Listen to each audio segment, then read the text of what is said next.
Hello বন্ধুরা, তো আজকে আমি তোমাদেরকে একটা বাস্তব একটা জিনিস দেখাবো যেটা নাকি এই সমাজের পক্ষে খুব একটা খারাপ।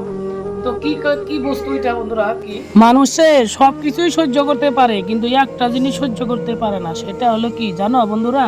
সেটা হলো স্বামী ভাগ। কারণ কেউ চায় না যে দুই সতীনের ঘর করি। তো এরকমই একটা বাস্তব একটা ঘটনা ঘটেছে বন্ধুরা ওয়েস্ট বেঙ্গলে। তো একটা মানুষ, সেই মানুষটা ইটভাটায় কাজ করতে গেছিল। তো কাজ করতে গিয়ে বন্ধুরা সে প্রেমে জড়িয়ে যায় বন্ধুরা, পরকীয়া প্রেমে। তো সেখানে সেই মানুষটাকে বিয়ে করে বাড়িতে নিয়ে আসে বন্ধুরা। তো আগের যেটা নাকি এলো পরিবার আছে, তো সেই পরিবারের সামনেই আনছে। তো তার তো আর সহ্য হয় না বন্ধুরা। তো তার জন্য দেখো কি একটা বিশৃঙ্খল একটা ঘটনা ঘটে গেল এখানে। তো ঝাড়ু দিয়া মারছে বন্ধুরা, কারণ ঝাড়ু দিয়ে মারার কাম করছে দেখে ঝাড়ু দিয়ে মারতেছে বন্ধুরা। কেউ তো চায় না নিজের স্বামীকে এরকম মারধর করে, কিন্তু বাধ্য হয়ে করে, কারণ অধৈর্য হয়ে করে। দেখো মানুষ একটা যখন নাকি বাপে একটা মেয়েকে বিয়ে দেয়, কারণ পরিবার দেখে দেয় না, একটা ছেলেটা দেখে দেয়। কিন্তু সেই ছেলেটাই যদি সেই পরিবারের উপরে বিশ্বাস হারা হয়ে যায়, তো তখন কি করব পরিবারটা দেখেন। তো এটারই একটা বাস্তব ঘটনা। ভালো বাড়ি ভালো গাড়ি হলে শুধু হয় না, ভালো একটা মন থাকা দরকার ছেলেটার। তো সে যোগ্য মতন ছেলে হলে বাপ মায় সেই ছেলেটার হাতে যখন মেয়েটাকে তুলে দেয় তখন সে শান্তি পায়। তো যদি এই ধন দৌল গাড়ি বাড়ি যদি থাকে, যদি ছেলেটা যদি মানুষের মতন মানুষ যদি না হয় বা মন মনসত্ব যদি না থাকে, তো সেই রকম হাতে মেয়েকে তুলে দিয়ে বাপ মায়ও শান্তি পায় না বন্ধুরা।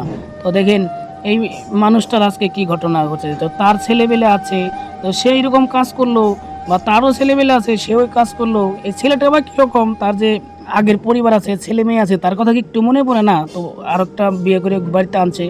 বা এই বউটা মানে কীরকম, তো তারও তো বাচ্চা কাচ্চা আছে হয়তো, বা তারও তো স্বামী আছে। তো সেই স্বামীটাকে ছাইড়ে এই সংসারে আইছে। তো ওই সংসারে যদি হয় নাই বন্ধুরা, তো এই সংসারে কেমন করে হবে? এইটা একটু মাথায় আপনাদের সেন্স রাখতে হবে বন্ধুরা। তো যাই হোক, এরকম কাম করবেন না বন্ধুরা, এটাই আপনাদেরকে কাছে রিকোয়েস্ট আমার। এটা করবেন না, কারণ এটা আমাদের হিন্দু সমাজের একটা, এরকম করলে পরে একটা মানে দুর্নাম দুর্নাম। আর আমার হিন্দু বলে না, যে কোনো জাতি হোক এরকম করবেন না, কারণ এটা আমার একটা দুর্নাম। সংসারে একটা অশান্তি বন্ধুরা। ওই সংসারে অশান্তি, এই সংসারে অশান্তি, না পাবেন আপনি সুখ, না পাবে এ সুখ। সারাটা জীবন দুঃখে কষ্টে কাটাতে হবে বন্ধুরা। তো এটা রিকোয়েস্ট ঠিক আছে, এরকম কেউ করবেন না।